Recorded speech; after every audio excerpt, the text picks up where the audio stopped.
Okay?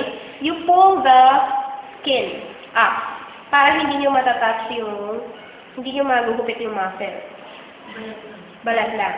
Automatically na iwala yan. Hindi siya dikit. Nakadikit siya kasi merong mga so later, Parang nakadamit.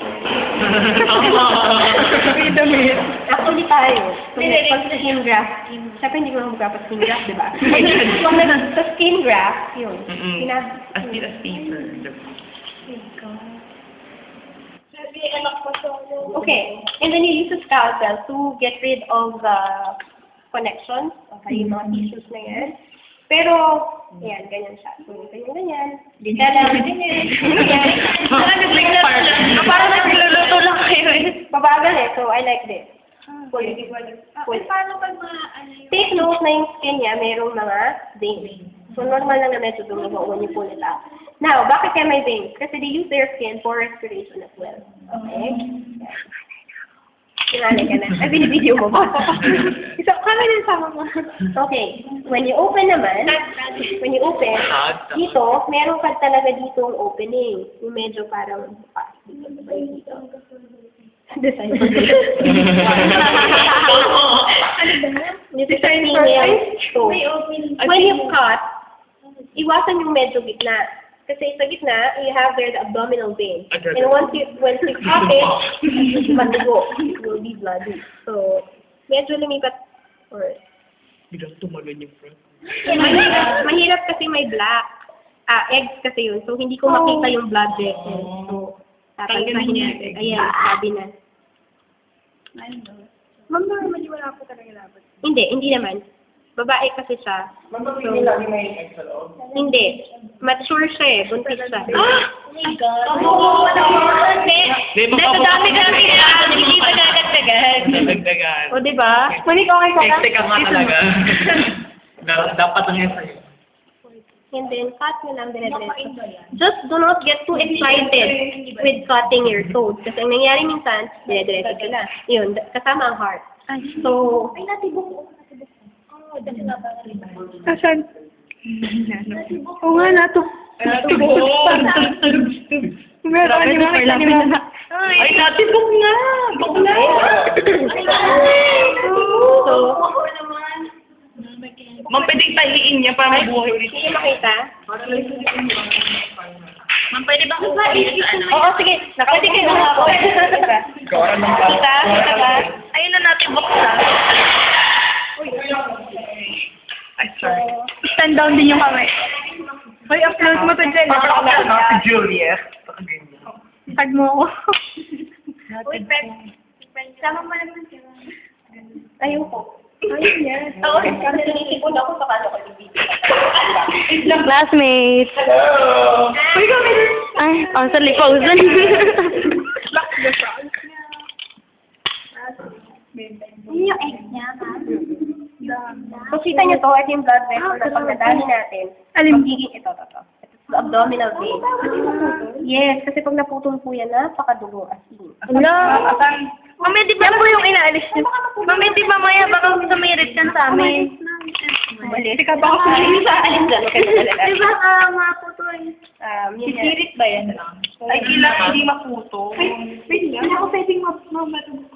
Matubukan. Sa amin. Ay, God. Tama tayo nag-opera. Babae ang anak mo. Okay. Babae ka.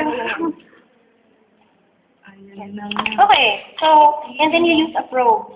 Wait. Ano Ay, po yung bula? strawberry. Yung strawberry na yan, that's the lang. So, kapag di mo na malobo ka, Ay, wala kala ka. ko. Ayan, cute. Alang. Butasin mo, Wala mo na sa kanila. Wala. Ito, pag na-deflate na siya. Deflate. Patay na po siya. Okay, you have the liver. Deflate siya. Liver. You have here the stomach. Ah, grabe. Ma'am, dama! Para naglalaro lang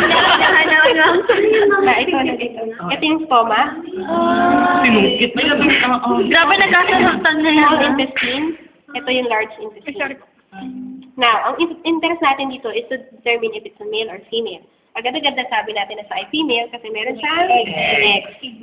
the reproductive organ is attached to the kidney. So, hanapin natin yung kidney. The kidney is the elongated, reddish brown. Ito yun. Ayun. Ayan, attached. Parang raspberry. Ano po tawag ng kidney? So, ayan. So, dalawa yan. So, ito yung, ano to, left or right? Left. Right. Hindi So, ko naman tingin eh. kung kayo yung palaka, Left. left na yun. So, left ovary with eggs. So dalawa. Ay, gosh. Ang dami So, ito yung sa back. Maraming pala. Ito yung naman yung sa left. Left, right. Okay? Okay na tayo? Mama, ano po ulit yung kidney? Gora lang. Ito, reddish brown. Sige nga, wakan niyo na walang gloves. Ay, but that's another issue. Hindi na siya nakakatakot. Ito yung kidney, oh. Ay, hindi pa siya patay eh. Hindi pa Ano ito? Oo, parang I mean yung ano. Yung hindi. Lumalaban. Okay? So, yun. Lumalaban. Ano naman kapag male? Kapag male naman, of course, wala siyang ganito. Ang meron sa ay testes. So, near. So, above the kidney, okay, or tabi niya, sa ibabaw niya actually, meron kang yellow, parang saging. Okay, parang sa saging. Alam na. Okay, so yun ay, hindi ah. Ito yung pancreas. Ito yung pancreas. Asan? Ito yung pancreas. Yung parang, ayan. Ito yung pancreas. You just lift the stomach, and then yung yellow doon, sa mesentery, that's the pancreas. Okay? Ano po yung yellow part? Very good. So this is the fat bodies. Ay, Konti lang yung konti lang ngayon. Balagay ko, konti lang. Konti lang siya eh. Pero usually, females have more fat bodies than males. Okay? Not male cockroach. Kasi that is for population. buhay pa siya, ma'am. Okay na? Ma'am, patayin niyo na. Alin? Patayin niya na. Tusukin na natin yung... Mamaya, pag